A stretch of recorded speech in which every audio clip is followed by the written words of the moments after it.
এক যুবক যখন ক্যান খুলল, হঠাৎই পানীয় ছিটকে গিয়ে এক নারী সিইওর গায়ে পড়ল।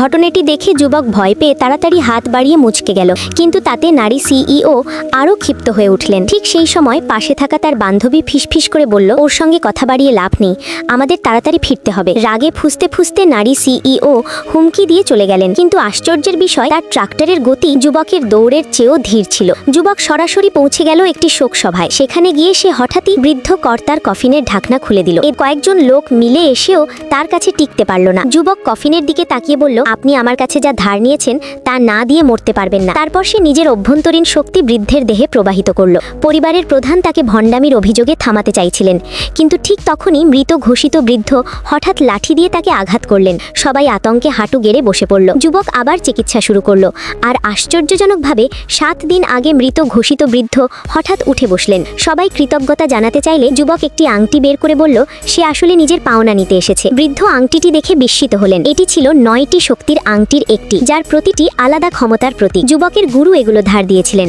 আর সে সেগুলো ফেরত নিতে নেমেছে। কিন্তু বৃদ্ধ সঙ্গে সঙ্গে আংটি ফেরত দিলেন না। তিনি শর্ত দিলেন যুবককে তার নাতনিকে বিয়ে করতে হবে। যুবক ভাবল নাতনি নিশ্চয়ই খুব সাধারণ চেহারা, কিন্তু অবাক হয়ে দেখল সে সেই নারী সিইও যার গায়ে আগে পানীয় ছিটিয়েছিল। নানা ঘটনার পর তাদের বিয়ে হলো। বিয়ের পর যুবক আংটি চাইলে নারী সিইও তাকে তাড়িয়ে দিতে চাইলেন। তিনি এক ধনী যুবকের সাহায্যে তাকে একটি জিমে ডেকে পাঠালেন, যাতে তাকে শিক্ষা দেওয়া যায়, কিন্তু ফল হলো উল্টো। কয়েক চালেই যুবক প্রতিপক্ষকে পরাস্ত করল।